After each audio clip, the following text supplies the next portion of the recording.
ನಾನೇನು ಆಯ್ಕೆಯಾಗಿದ್ದೇನೆ. ಈ ಜಿಲ್ಲೆಯಲ್ಲಿ ಜನತಾಳದ ಕಾರ್ಯಕರ್ತರ ಶಕ್ತಿ ಏನಿದೆ ಅಂತಕ್ಕಂಥ ತೋರಿಸಿದ್ದೀರಿ ಅಂತಕ್ಕಂಥ ನೆನಪನ್ನ ಮಾಡಿಕೊಡ್ತಕ್ಕಂಥ ಕೆಲಸ ಅವರು ಮಾಡಿದ್ದಾರೆ.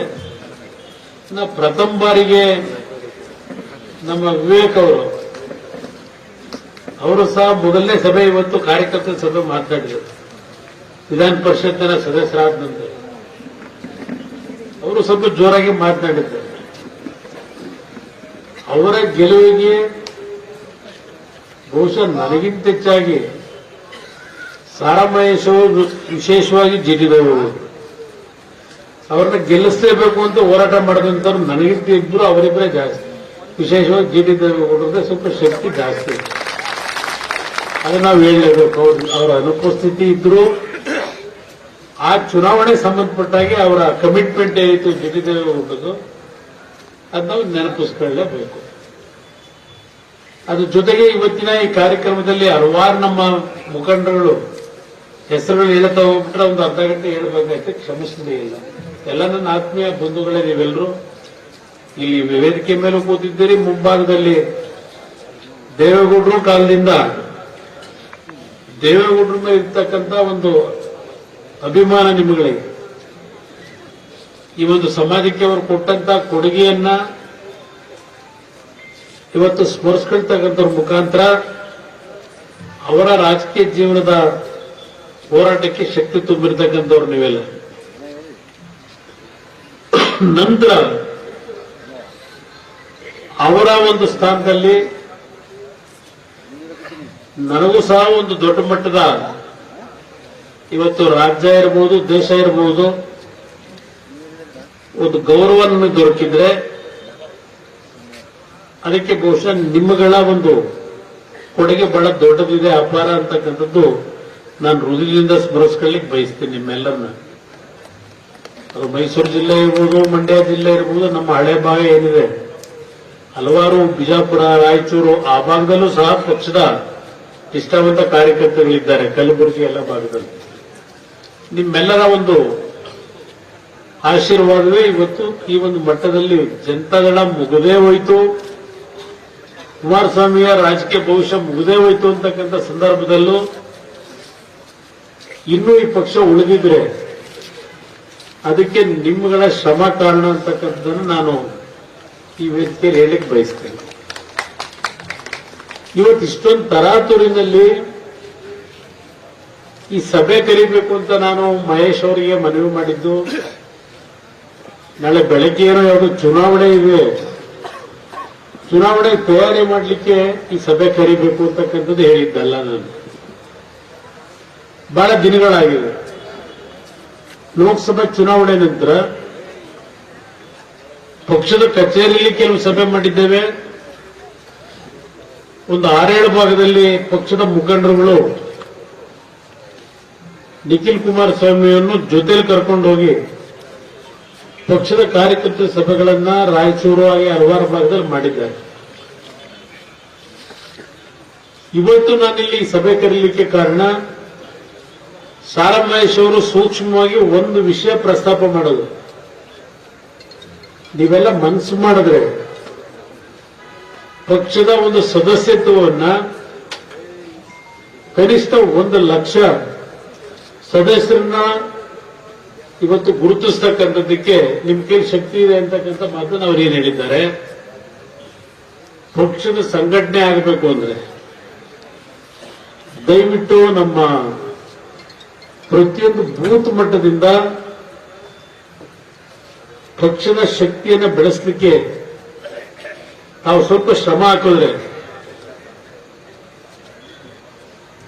ಪಕ್ಷದ ಸಂಘಟನೆಗೆ ಸ್ವಲ್ಪ ದೊಡ್ಡ ಮಟ್ಟದ ಶಕ್ತಿಯನ್ನು ನೀವು ತರಬಹುದು ಅನ್ನೋದು ನನ್ನ ಅಭಿಪ್ರಾಯ. ಹಲವಾರು ಸಂದರ್ಭಗಳಲ್ಲಿ ನಾವು ಪಕ್ಷದ ಕಚೇರಿನಲ್ಲಿ ಚರ್ಚೆ ಮಾಡಿದ್ದೇವೆ. ಹಲವಾರು ನಾಯಕರು ಈ ಪಕ್ಷದಲ್ಲಿದ್ದು ಈಗೇನು ಬೇರೆ ಬೇರೆ ಪಕ್ಷದಲ್ಲಿ ಇವತ್ತು ಅಧಿಕಾರದ ಒಂದು ಸ್ಥಾನಮಾನಗಳಲ್ಲಿದ್ದಾರೆ. ಆಗಲೂ ಸಹ ನಾವು ಸದಸ್ಯತ್ವ ನೋಂದಣಿ ಅಂತಕ್ಕಂಥ ಚರ್ಚೆ ಮಾಡ್ತಾನೆ ಬಂದಿದ್ದೇವೆ 15-20 ವರ್ಷದಿಂದ. ಆದರೆ ಆ ಒಂದು ಸದಸ್ಯತ್ವದ ನೋಂದಣಿಯನ್ನು ಮಾಡತಕ್ಕಂಥದ್ರಲ್ಲಿ ಮಾಡ್ತೀವಿ ಅಂತ ಹೇಳ್ತೀರಿ, ಆದ್ರೆ ಅದನ್ನ ನಾವು ಪರಿಣಾಮಕಾರಿಯಾಗಿ ಮಾಡ್ಲಿಕ್ಕಾಗಿಲ್ಲ. ಒಂದು ಇವತ್ತು ನಿಮ್ಮಲ್ಲಿ ವಿಶೇಷವಾಗಿ ನಾನು ಮನವಿ ಮಾಡ್ತೇನೆ, ಮೈಸೂರು ತಾಯಿ ಚಾಮುಂಡೇಶ್ವರಿಯ ಒಂದು ಭೂಮಿ ಇದೆ.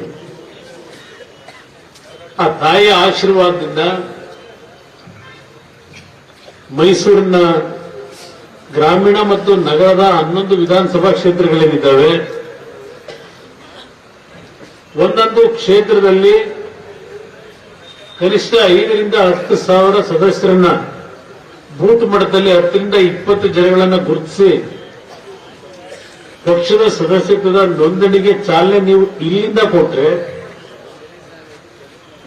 ಬಹುಶಃ ಇಡೀ ರಾಜ್ಯದಲ್ಲಿ ಅದಕ್ಕೆ ಒಂದು ಚಾಲನೆ ಕೊಡಲಿಕ್ಕೆ ತಾವು ಇವತ್ತು ಪ್ರೋತ್ಸಾಹವನ್ನು ನೀಡಲಾಗ ಆಗ್ತದೆ. ಆ ದೃಷ್ಟಿಯಿಂದ ಇವತ್ತು ನಿಮ್ಮಗಳ ಮುಂದೆ ನಮ್ಮ ನಾಯಕರುಗಳು, ನಮ್ಮ ಪ್ರಮುಖ ಸ್ಥಾನದಲ್ಲಿರ್ತಕ್ಕಂಥವ್ರು ಇದ್ದಾರೆ, ಮಾಜಿ ಶಾಸಕರು, ವಿಧಾನ ಪರಿಷತ್ ಸದಸ್ಯರು, ನೀವೆಲ್ಲ ಮನಸ್ಸು ಮಾಡಿ ಹಲವಾರು ನಮ್ಮ ಮಹಾನಗರ ಪಾಲಿಕೆ ಸದಸ್ಯರಿದ್ದೀರಿ, ಮೇಯರ್ಗಳಾಗಿದ್ದವರಿದ್ದೀರಿ, ಉಪಮೇಯರ್ ಆಗಿದ್ದವರಿದ್ದೀರಿ, ಮುಂಭಾಗದಲ್ಲಿ ಜಿಲ್ಲಾ ಪಂಚಾಯತಿ ತಾಲೂಕ್ ಪಂಚಾಯತಿಯ ಸದಸ್ಯರಾಗಿ ಕೆಲಸ ಮಾಡಿದವರಿದ್ದೀರಿ, ಪಂಚಾಯತಿಯ ಸದಸ್ಯರುಗಳಿದ್ದೀರಿ. ತಾವೆಲ್ಲ ಮನಸ್ಸು ಮಾಡಿ ಒಂದು ಚಾಲನೆ ಮೈಸೂರಿನಿಂದ ಪ್ರಾರಂಭ ಮಾಡಿ. ಬರುವ ಸಂಕ್ರಾಂತಿ ಹಬ್ಬ ಏನಿದೆ,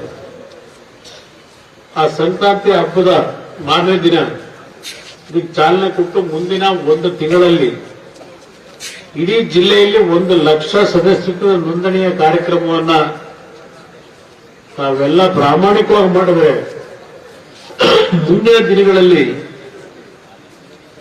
ನಿಮ್ಮ ಶ್ರಮಕ್ಕೆ ನನ್ನ ಋಣ ತೀರಿಸತಕ್ಕಂಥ ಕೆಲಸ ಪ್ರಾಮಾಣಿಕವಾಗಿ ಮಾಡ್ತೀನಿ ಅಂತಕ್ಕಂಥದ್ದನ್ನ ಚಾಮುಂಡೇಶ್ವರಿ ಸನ್ನಿಧಾನದಲ್ಲಿ ನಿಮ್ಮಗಳಿಗೆ ನಾನು ತಿಳಿಸ್ಲಿಕ್ಕೆ ಬಯಸ್ತಾ ಇದ್ದೇನೆ. ಈ ಪಕ್ಷ ಯಾವ ಒಂದು ವ್ಯಕ್ತಿಗಳಿಗೆ ಸೇರಿರ್ತಕ್ಕಂಥ ಪಕ್ಷ ಅಲ್ಲ. ಇದು ರೈತರ ಪಕ್ಷ. ಇದು ಹಲವಾರು ನಿಷ್ಠಾವಂತರು ಕಟ್ಟಿರ್ತಕ್ಕಂಥ ಪಕ್ಷ. ಇದು ಈ ಪಕ್ಷ ಉಳಿದ್ರೆ ರಾಜ್ಯಕ್ಕೆ ದೊಡ್ಡ ಮಟ್ಟದ ಅಭಿವೃದ್ಧಿ ಪೂರ್ವಕವಾದಂತ ಎಲ್ಲಾ ಸಮಾಜಗಳನ್ನ ಗೌರವಿಸ್ತಕ್ಕಂಥ ಪಕ್ಷ ಇದು. ಹಲವಾರು ಕೊಡುಗೆ ಕೊಟ್ಟಿದ್ದಾರೆ ನಮ್ಮ ನಾಯಕರುಗಳು ಈ ಪಕ್ಷದಲ್ಲಿ, ವಿಶೇಷವಾಗಿ ಸನ್ಮಾನ್ಯ ದೇವೇಗೌಡರು. ಅದು ದೊಡ್ಡ ಮಟ್ಟದ ಪ್ರಚಾರ ತಗೊಳ್ಳಿಕ್ಕೆ ಹೋಗಲಿಲ್ಲ ಅವರು. ದೇವೇಗೌಡರ ಒಂದು ನಾಯಕತ್ವದಲ್ಲಿ ದಲಿತ ಸಮಾಜಗಳಿರಲಿ, ನಾಯಕ ಸಮಾಜ ಇರಲಿ, ಉಪ್ಪಾರ ಸಮಾಜ ಇರಲಿ, ಕೋಳಿ ಸಮಾಜ ಇರಲಿ. ಕೋಳಿ ಸಮಾಜ ಅಂದ್ರೆ ಅಲ್ಲಿ ಕಲಬುರಗಿಲಿ ಕರೀತಾರೆ, ಇಲ್ಲಿ ಗಂಗಾ ಮತಸ್ಥರು ಅಂತಕ್ಕಂಥ ಕರಿತೀವಿ. ಮುಸಲ್ಮಾನರು ಇಲ್ಲಿ, ಎಲ್ಲಾ ಸಮಾಜಗಳಿಗೆ ನಾಯಕತ್ವವನ್ನು ಕೊಡ್ತಕ್ಕಂಥದ್ರಲ್ಲಿ ದೇವೇಗೌಡರ ಒಂದು ಶ್ರಮ ಏನಿದೆ, ಈ ವೇದಿಕೆ ಮುಖಾಂತರ ಎಲ್ಲಾ ಪಕ್ಷದ ಮುಖಂಡರುಗಳು ಅವರ ಒಂದು ಆತ್ಮಕ್ಕೆ ಒಂದು ಪ್ರಶ್ನೆ ಇಟ್ಕೋಬೇಕು ಅಂತ ಹೇಳ್ತೇನೆ ನಾನು. ಯಾವ್ಯಾವ ಹಂತದಲ್ಲಿ, ಏಕೆಂದ್ರೆ ದೇವೇಗೌಡರು ಅವರ ರಾಜಕೀಯವನ್ನ ಪ್ರಾರಂಭ ಮಾಡಿದ್ದು ಯಾವುದೋ ಒಂದು ರಾಷ್ಟ್ರೀಯ ಪಕ್ಷಗಳ ಒಂದು ನೆರಳಿನಲ್ಲಿ ರಾಜಕೀಯ ಮಾಡಿಲ್ಲ. ಒಬ್ಬ ಸಾಮಾನ್ಯ ಹಳ್ಳಿಯ ಕುಟುಂಬದ ಒಬ್ಬ ರೈತನ ಮಗನಾಗಿ ಪಕ್ಷೇತರ ಶಾಸಕರಾಗಿ 1962 ಅದು ತಾಲೂಕ್ ಪಂಚಾಯತಿ ಸದಸ್ಯರಾಗಿದ್ದು ಅವೆಲ್ಲ ಒಂದು ಭಾಗ. ರಾಜ್ಯ ಮಟ್ಟದ ವಿಧಾನಸಭೆಗೆ ಆಯ್ಕೆಯಾಗಿದ್ದು ಒಬ್ಬ ರೈತನ ಮಗನಾಗಿ ಪಕ್ಷೇತರ ಶಾಸಕರಾಗಿ, 2ನೇ ಬಾರಿನೂ ಆಯ್ಕೆಯಾಗಿದ್ದು ಪಕ್ಷೇತರ ಶಾಸಕರಾಗಿ. ಯಾರ ಹಂಗನಲ್ಲಿ ಬಂದವರಲ್ಲ ಅವರು, ಪಕ್ಷಗಳ ಹಂಗಲ್ಲಿ. ಜನತೆಯ ಆಶೀರ್ವಾದ, ರೈತರು, ಯುವಕರ ಒಂದು ಆಶೀರ್ವಾದದಲ್ಲಿ ರಾಜಕಾರಣಕ್ಕೆ ಬಂದಂತವರು. 1969ರಲ್ಲಿ ಕಾಂಗ್ರೆಸ್ ಪಕ್ಷ ಡಿವೈಡ್ ಆಯಿತು. ಹೊಡೆದೋದಾಗ ಅವತ್ತು ನಿಜಲಿಂಗಪ್ಪನವರು, ವೀರೇಂದ್ರ ಪಾಟೀಲ್ ಅವರು, ರಾಮಕೃಷ್ಣ ಹೆಗಡೆ ಅವರು, ಅವರೇ ಒಂದು ಗುಂಪು ಇದ್ರು. ಕಾಮರಾಜು ಅವರೆಲ್ಲ ಒಂದು ನೇತೃತ್ವದ ಪಕ್ಕದ ತಮಿಳುನಾಡಿನ ನಾಯಕರುಗಳೆಲ್ಲ. ಇಂದಿರಾ ಗಾಂಧಿ ಅವರದ್ದು ಒಂದು ಪಕ್ಷ ಆಗಿತ್ತು. ಇಂದಿರಾ ಗಾಂಧಿ ಅವರದ್ದು ಗಾಳಿ. ದೇವರಾಜ ಅರಸು ಮುಖ್ಯಮಂತ್ರಿಗಳಾದರು ರಾಜ್ಯದಲ್ಲಿ. ವಿರೋಧ ಪಕ್ಷ ಸಂಪೂರ್ಣ ಧೂಳಿಪಟ ಆಗಿತ್ತು ಕಾಂಗ್ರೆಸ್. ಅಂತ ಸಂದರ್ಭದಲ್ಲಿ ವಿರೋಧ ಪಕ್ಷದ ನಾಯಕರಾಗಲಿಕ್ಕೆ ಯಾರು ತಯಾರೇ ಇಲ್ಲದೆ ಇದ್ದಾಗ ದೇವೇಗೌಡರನ್ನ ವಿರೋಧ ಪಕ್ಷದ ನಾಯಕರಾಗಿ ಆಗಲೇಬೇಕು ಅಂತ ಬಲವಂತವಾಗಿ ಅವರಿಗೆ ಪಟ್ಟ ಕಟ್ಟಿ ದೇವರಾಜ ಅರಸು ಅವರ ಒಂದು ಇಂದಿರಾ ಗಾಂಧಿ ಅವರ ಕಾಂಗ್ರೆಸ್ನ ವಿರುದ್ಧ ಒಂದು ವಿರೋಧ ಪಕ್ಷವನ್ನು ಕಟ್ಟತಕ್ಕಂಥ ಕೆಲಸದಲ್ಲಿ ದೇವೇಗೌಡರ ಕೊಡುಗೆ ಏನಿದೆ ಅದೊಂದು ಇತಿಹಾಸದ ದಿನಗಳು. ಇವತ್ತಿನ ನಮ್ಮ ಯುವಕರಿಗೆ ಅದರ ಬಗ್ಗೆ ಮಾಹಿತಿಗಳಿರಲ್ಲ. ಅವತ್ತು ದೇವೇಗೌಡರಂತವರು ಒಬ್ಬರು ನಾಯಕತ್ವ ವಿರೋಧ ಪಕ್ಷದಲ್ಲಿ ಇಲ್ಲದೆ ಹೋಗಿದ್ರೆ ಕರ್ನಾಟಕದಲ್ಲಿ ವಿರೋಧ ಪಕ್ಷವೇ ಇರ್ತಿತ್ತೋ ಇಲ್ವೋ ಗೊತ್ತಿಲ್ಲ. ನಿಮ್ಗೆ ಹೇಳಬೇಕು ಅನ್ನೋದಾದ್ರೆ ನಮ್ಮ ಯುವಕರಿಗೆ ನಾನು ಹೇಳ್ತಕ್ಕಂಥದ್ದು. ಅಲ್ಲಿಂದ ಪ್ರಾರಂಭ ಏನಾಯಿತು, ಹಲವಾರು ನಾಯಕರನ್ನ ಬೆಳೆಸಿದ್ದಾರೆ. ಪಾಪ ಅವ್ರು ಯಾರು ಸ್ಮರಿಸ್ಕೊಳ್ತಕ್ಕಂಥದಕ್ಕೆ ಹೃದಯ ವೈಶಾಲ್ಯತೆ ಇಲ್ಲದೆ ಇದ್ದವರಿದ್ದಾರೆ. ಯಾವ್ಯಾವ ಹಂತದಲ್ಲಿ ಯಾವ್ಯಾವ ಸಮಾಜಕ್ಕೆ ಸೇರಿದವ್ರನ್ನ ಗುರುತಿಸಿದ್ರು. ಅದಷ್ಟೇ ಅಲ್ಲ, ಯಾವ್ಯಾವ ಸಮಾಜಗಳಿಗೆ ಸಾಮಾಜಿಕ ನ್ಯಾಯದಲ್ಲಿ ಡಾಕ್ಟರ್ ಬಾಬಾ ಸಾಹೇಬ್ ಅಂಬೇಡ್ಕರ್ ಅವರ ಬಗ್ಗೆ ಏನು ಎರಡು ರಾಷ್ಟ್ರೀಯ ಪಕ್ಷಗಳು ಇವತ್ತು ದೊಡ್ಡ ಮಟ್ಟದ ಚರ್ಚೆಗಳೇನು ಮಾಡ್ತಾ ಇದ್ದಾರೆ. ಆ ಬಾಬಾ ಸಾಹೇಬ್ ಅಂಬೇಡ್ಕರ್ ಅವರ ಒಂದು ಸಂವಿಧಾನದ ರಚನೆಯ ನಂತರ ಹಲವಾರು ಸಮಾಜಗಳು ಈ ಮೀಸಲಾತಿ ವ್ಯವಸ್ಥೆಗಳ ಬಗ್ಗೆ ದೊಡ್ಡ ಮಟ್ಟದಲ್ಲಿ ಸರ್ಕಾರಗಳ ಬಗ್ಗೆ ಮನವಿ ಕೊಟ್ಟಿದ್ದರು. ವಿಶೇಷವಾಗಿ ನಮ್ಮ ನಾಯಕ ಸಮಾಜದಿಂದ ನಾನಿವತ್ತು ಸ್ಮರಿಸ್ಕೊಳ್ಳಿಕ್ಕೆ ಬಯಸ್ತೀನಿ. ಚಿಕ್ಕಣ್ಣ ಅವರು ಇಲ್ಲಿ ಕೂತಿದ್ದಾರೆ, ಹಲವಾರು ಜನ ನಮ್ಮ ನಾಯಕ ಸಮಾಜದ ಮುಖಂಡರು ಇಲ್ಲಿದ್ದರೆ. ಬಹುಶಃ ಇಲ್ಲಿ ವೇದಿಕೆ ಮೇಲೆ ನಾನಿದ್ದಾಗ ಕೊನೆಗೆ ನಮ್ಮ ರಮನಹಳ್ಳಿಯ ಯುವಕರು ಬಂದ್ರಿ. ಎಲ್ಲ ನಮ್ಮ ನಾಯಕ ಸಮಾಜದವರು ರಮನಹಳ್ಳಿಯಲ್ಲಿ ಇರ್ತಕ್ಕಂಥವ್ರು. ಯಾವುದೇ ನಾನು ಮೈಸೂರಿನ ಸಭೆಗೆ ಬಂದ್ರೆ ರಮನಹಳ್ಳಿಯಿಂದ ಪಾಪ ಒಂದು 5 ಜನ 10 ಜನ ಬಂದು ಮನೆ ಮಗ ಬಂದಿದ್ದಾನೆ ಅಂತ ಸ್ಮರಿಸ್ಕೊತೀರಿ. ನನ್ನ ಜೀವನದಲ್ಲಿ ಮರೀಲಿಕ್ಕಾಗಲ್ಲ ಊರನ್ನ. ಅದು ಅಷ್ಟೇ, ಉದ್ಪುರ ಗ್ರಾಮವೂ ಅಷ್ಟೇ. ಇವತ್ತು ಆ ನಾಯಕ ಸಮಾಜಕ್ಕೆ ಜೀವ ಕೊಟ್ಟವರು, ಒಂದು ಮೀಸಲಾತಿ ವ್ಯವಸ್ಥೆ ತಂದುಕೊಡ್ತಕ್ಕಂಥದ್ರಲ್ಲಿ ಆ ಸಮಾಜಕ್ಕೆ ಇವತ್ತೇನೋ ಶಕ್ತಿ ಕೊಟ್ಟಂತವ್ರಿದ್ರೆ ಇವತ್ತೇನು ಹಿಂದುಳಿದವರ ಬಗ್ಗೆ ಚರ್ಚೆ ಮಾಡ್ತಾರಲ್ಲ, ಇಂದ ಹೆಸರು ಈ ಮೈಸೂರು ಜಿಲ್ಲೆಯವರು, ಇವರು ಯಾರೂ ಕೊಟ್ಟಿದ್ದಲ್ಲ. ಸನ್ಮಾನ್ಯ ದೇವೇಗೌಡರು ಆ ನಾಯಕ ಸಮಾಜದ ಇವತ್ತು ಎಸ್ಟಿ ವರ್ಗಕ್ಕೆ ಸೇರಿಸಬೇಕಾದ್ರೆ ಅವತ್ತೇನು ಚಂದ್ರಶೇಖರ್ ಅವರು ಪ್ರಧಾನಮಂತ್ರಿಗಳಿದ್ದರು ಕೇಂದ್ರದಲ್ಲಿ, ನನ್ನನ್ನು ನೀವು ಮಂತ್ರಿ ಮಾಡೋದು ಬೇಡ, ಆ ನಾಯಕ ಸಮಾಜಕ್ಕೆ ಎಸ್ಟಿ ಸಮಾಜಕ್ಕೆ ಸೇರಿಸ್ಬಿಟ್ರೆ ನನಗೆ ಅಷ್ಟೇ ಸಾಕು, ಮುಂದೆ ಅವರೇ ನನ್ನನ್ನು ಮುಖ್ಯಮಂತ್ರಿ ಮಾಡ್ತಾರೆ ಅಂತ ಹೇಳಿ ಆ ಸಮಾಜಕ್ಕೆ ಗೌರವ ತಂದುಕೊಟ್ಟಂಥದ್ದು ಈ ರಾಜ್ಯದಲ್ಲಿ ನಾಯಕ ಸಮಾಜಕ್ಕೆ ಸನ್ಮಾನ್ಯ ದೇವೇಗೌಡರು ಅಂತಕ್ಕಂಥದನ್ನ ನಮ್ಮ ನಾಯಕ ಸಮಾಜ ಇವತ್ತು ಗುರುತಿಸಬೇಕು ಅಂತ ಮನವಿ ಮಾಡ್ತೀವಿ. ಅದಷ್ಟೇ ಅಲ್ಲ, ನಾಯಕ ಸಮಾಜದ ಪೀಠ ಇವತ್ತೇನಾದರೂ ಅಲ್ಲಿ ಹರಿಹರದ ಭಾಗದಲ್ಲಿ ಆಗಿದ್ರೆ ಅದಕ್ಕೂ ಸಹ ದೇವೇಗೌಡರ ಕೊಡುಗೆ ಇದೆ, ಆ ಮಠ ಕಟ್ಟಲಿಕ್ಕೆ.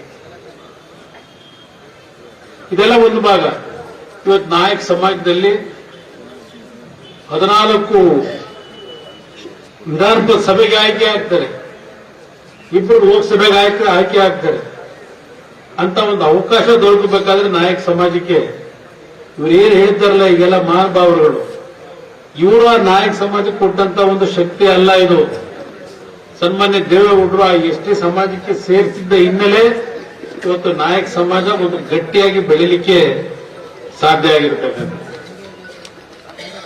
ಜಿಲ್ಲೆ ಒಳಗೂ ಸಹ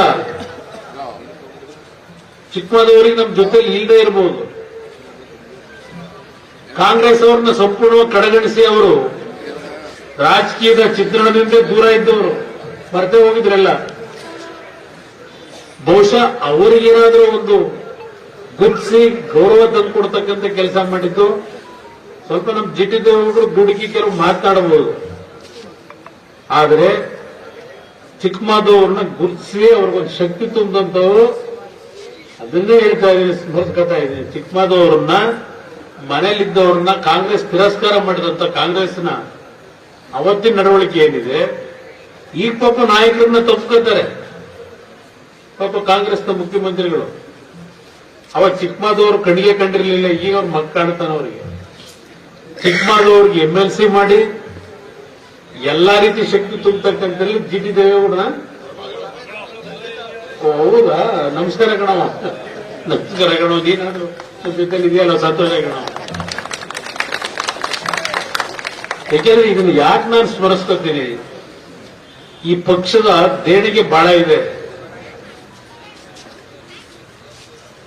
ಇವತ್ತು ಎಲ್ಲರೂ ಎಷ್ಟು ಬೇಕು ಅಂತ ಯಾಕೆ ಹೇಳ್ತಾವ್ರೆ ಅರ್ಥ ಮಾಡ್ಕೋಬೇಕು ನಾಯಕರು. 15% ಅಲ್ಲಿ ಇರ್ತಕ್ಕಂಥ ಸ್ಥಾನಮಾನ ಬಿಟ್ಟು 7% ಇರೋ ನಮಗೆ ST ಹೊರಗೆ ಸೇರಿಸಿ ಅಂತ ಯಾಕೆ ಹೇಳ್ತಾರೆ? ನಾನು ಸೂಕ್ಷ್ಮವಾಗಿ ಹೇಳ್ತಾ ಇದ್ದೀನಿ ನಿಮಗೆ. ಯಾಕೆ ಪಾಪ ಕೇಳ್ತಾರೆ ಅಂತ ಹೇಳಿ. ಎಂತೋ ಜಾತಿ ಗಣತಿ ಅಂತಾರೆ, ಎಂತೋ ಕಾಂತರಾಜು ವರದಿ ಅಂತಾರೆ. ಹಿಡ್ಕೊಂಡಿರೋದು ಯಾರಪ್ಪ ನಿಮ್ಮನ್ನ? ಕುಮಾರಸ್ವಾಮಿ 2018ರಲ್ಲಿ ಕಾಂತರಾಜು ವರದಿ ಕೊಡಕ್ ಬಂದಾಗ ಸ್ವೀಕಾರನೇ ಮಾಡಲಿಲ್ಲ. ಪುಟ್ಟರಂಗ ಶೆಟ್ಟರಿಗೆ ಗದರಿಸ್ಬಿಟ್ರು ಅಂತ ಹೇಳಿ 1000 ಬಾರಿ ಹೇಳಿರಬಹುದು ಈಗಿನ ಮುಖ್ಯಮಂತ್ರಿ. ನಿಮ್ನ ಯಾರಪ್ಪ ಹಿಡ್ಕೊಂಡಿರೋರು? ಎಷ್ಟು ದಿವಸ ಆಯ್ತು ಇವತ್ತು ವರದಿ ತಗೊಂಡು ನೀವು? ಎಷ್ಟು ದಿವಸ ಆಗಿದೆ? ಜಯಪ್ರಕಾಶ್ ಶೆಟ್ಟರ್ದು ಬೇರೆ ತಗೊಂಡ್ಬಿಟ್ಟಿದ್ದೀರಿ ಕಾಂತರಾಜು ಜೊತೆಗೆ. ವರದಿ ತಗೊಂಡು ಎಷ್ಟು ದಿವಸ ಆಯ್ತು ಸರ್ಕಾರಕ್ಕೆ? ಈಗ ನಿಮ್ದೇ ಯಾರಪ್ಪ ಹಿಡ್ಕೊಂಡಿರೋರು? ಇವತ್ತು ಅನುಷ್ಠಾನ ತರಬೇಡಿ ಅಂತ ಹೇಳಿ ನನ್ನ ಮೇಲೆ ಅಟ್ಯಾಕ್ ಮಾಡ್ತಿದ್ದೀರಲ್ಲ. ಇಂಥ ಸಣ್ಣತನದ ರಾಜಕೀಯ ಇವತ್ತು ಈ ಪಕ್ಷ ಎಂದೂ ಮಾಡಲಿಲ್ಲ. ಅಧಿಕಾರ ಹುಡುಕೊಂಡು ನಾವೇನು ಈ ಪಕ್ಷದಿಂದ ಎಂದೂ ಸಹ ನಾವು ಹೋದಂತವರಲ್ಲ. ಬೇರೆಯವರು ನಮ್ಮನ್ನು ಹುಡುಕೊಂಡ್ ಬಂದಿರತಕ್ಕಂಥ ನಿದರ್ಶನಗಳನ್ನ ನನಗೆ ಚರ್ಚೆ ಮಾಡ್ಲಿಕ್ಕೆ ಹೋಗಲ್ಲ. ಇವತ್ತು ಈ ಪಕ್ಷಕ್ಕೆ ಮುಂದಿನ ದಿನಗಳು ಅತ್ಯಂತ ದೊಡ್ಡ ಮಟ್ಟದ ಭವಿಷ್ಯ ಇದೆ. ತಾಯಿಯ ಒಂದು ಸಂವಿಧಾನದಿಂದ ನಾನು ಹೇಳ್ತಾ ಇದ್ದೇನೆ. ಇದು ನಾನು ಹೆಚ್ಚುಗಾರಿಕೆಗೆ ಹೇಳ್ತಾ ಇಲ್ಲ. ನನ್ನ ಕಾರ್ಯಕರ್ತರು ಅರ್ಥ ಮಾಡ್ಕೊಳ್ಳಿ. ಇವತ್ತು ರಾಜ್ಯದಲ್ಲಿ ನಡೀತಾ ಇರತಕ್ಕಂಥ ಈ ಸರ್ಕಾರದ ಆಡಳಿತ ನೋಡ್ತಾ ಇದ್ದೀರಿ, ಅರ್ಥ ಮಾಡ್ಕೊಳ್ಳಿ. ನಾನು ನಮ್ಮ ಮೈತ್ರಿ ಪಕ್ಷದ ಒಂದೇನಿದೆ ನಮ್ಮ ಜೊತೆಯಲ್ಲಿ, ಈಗ ಆ ಪಕ್ಷದ ಜೊತೆನಲ್ಲೇ ನಾವು ಮುಂದಿನ ದಿನಗಳಲ್ಲಿ ಮುಂದೆ ಒಟ್ಟಾಗಿ ಹೋಗಿ ರಾಜ್ಯದ ಒಂದು ಅಭಿವೃದ್ಧಿಯ ದೃಷ್ಟಿಯಿಂದ ಇಂಥ ಒಂದು ಕೆಟ್ಟ ಸರ್ಕಾರ, ಇವತ್ತೇನು ಕಾಂಗ್ರೆಸ್ ಸರ್ಕಾರ ಇಲ್ಲಿದೆಯಲ್ಲ, ಇಂಥ ಸರ್ಕಾರ ಬಹುಶಃ ಇಡೀ ದೇಶದಲ್ಲಿ ಎಲ್ಲೂ ನೀವು ನೋಡ್ಲಿಕ್ಕೆ ಸಾಧ್ಯ ಇಲ್ಲ. ಯಾವುದೋ 5 ಗ್ಯಾರಂಟಿಗಳೆಲ್ಲ ಭಾಷಣ ಮಾಡಿದ್ರೆ ಏನಾಗಲಿಲ್ಲ. ಏನು ಜನಗಳನ್ನ ಇವತ್ತು ಉದ್ಧಾರ ಮಾಡ್ತೀರಿ? 2,000 ರೂಪಾಯಿ ಕೊಟ್ಟ ತಕ್ಷಣ ಆ ಕುಟುಂಬಗಳು ಸಂತೃಪ್ತಿಯಿಂದ ಜೀವನ ಮಾಡ್ಲಿಕ್ಕೆ ಸಾಧ್ಯವ? ಹೋಗಿ 2,000 ರೂಪಾಯಿನ ಏನ್ ಬೆವರು ಸುರಿಸಿ ನೀವು ಸರ್ಕಾರದ ಖಜಾನೆ ತುಂಬಿಸಿ 2,000 ರೂಪಾಯಿ ಕೊಡ್ತಾ ಇದ್ದೀರಾ? ಈ ನೆನ್ನೆ ನೋಡಿದ್ವಿ ಇವತ್ತು ಮಧ್ಯರಾತ್ರಿ ಅಂದ್ರೆ ಕಾಂಗ್ರೆಸ್ ಬಹಳ ಖುಷಿ. ಏನ್ ಘೋಷಣೆ ಮಾಡೋರು ಮಧ್ಯರಾತ್ರಿಲೇ ಮಾಡ್ಬೇಕು ಅವರು, ಜನ ಮಲಗಿದ್ದಾರೆ. 15% ಏರಿಕೆ ಮಾಡೋರೀಗ ಬೆಂಗಳೂರಿನಿಂದ ಮೈಸೂರಿಗೀಗ ನಾಳೆ ಬೆಳಗ್ಗೆ ನೀವು ಹೋಗಕ್ಕೆ ಬೆಳಗ್ಗೆಯಿಂದ 75 ರೂಪಾಯಿ 80 ರೂಪಾಯಿ ಜಾಸ್ತಿ ಕೊಡಬೇಕೀಗ. ಮೈಸೂರಿನಿಂದ ಇಲ್ಲೆಲ್ಲ ಪಿರಿಯಾಪಂಟೆಗೆ ಹೋಗ್ತೀವಿ ಅಂದ್ರೆ ಮಾದೇವಣ್ಣ ಕಾರಲ್ಲಿ ಓಡಾಡ್ತೀವಿ, ಬಸ್ಸಲ್ಲಿ ಓಡಾಡ್ತೀವಿ. ದಿನ ಎಲ್ಲೋದ್ರು? ಬಸ್ಸಲ್ಲಿ ಓಡಾಡಿದ್ರೆ ಅಲ್ಲಿಗೆ 45 ರೂಪಾಯಿ 50 ರೂಪಾಯಿ ಕೊಡ್ಬೇಕು ಈಗ ಎಕ್ಸ್ಟ್ರಾ. ಇದೆಲ್ಲ ಮಾಡ್ಕೊಂಡು 2,000 ಕೊಡೋದೇನು ದೊಡ್ಡ ವಿಷಯವ? ಸಿದ್ದರಾಮಯ್ಯರೇ, ಈ ತರ ನಾನು ಬೆಲೆ ಏರಿಕೆ ಮಾಡಿ ನಾನ್ಯಾರು ಅಧಿಕಾರ ನಡೆಸಿದ್ರೆ 5,000 ಸಾವಿರ ಕೊಡುವೆ ತಿಂಗಳಿಗೆ. 5,000 ಸಾವಿರ ಕೊಡುವೆ. ಪೆಟ್ರೋಲ್ನ ಡೀಸೆಲ್ನ ಸೆಸ್ನ 3 ರೂಪಾಯಿ 3.5 ರೂಪಾಯಿ ಜಾಸ್ತಿ ಮಾಡಿ ಇದೇ ಜನಗಳ ಮೇಲೆ ಹೊರೆ ವರ್ಷ ಅವ್ರದ್ದು ದುಡ್ಡು ಕಿತ್ಕೊತಾ ಇದ್ದೀರಿ. ಅದು ಆ ಪೆಟ್ರೋಲು, ವೆಹಿಕಲ್ಗೆ ಹಾಕೋ ಪೆಟ್ರೋಲು, ಇನ್ನ ಜನ ಹಾಕಳೆ ಪೆಟ್ರೋಲ್ ಇದೆಯಲ್ಲ, ಆ ಪೆಟ್ರೋಲ್ಗೆ ರೇಟ್ ಎಷ್ಟು ಮಾಡಿದಿರಿ?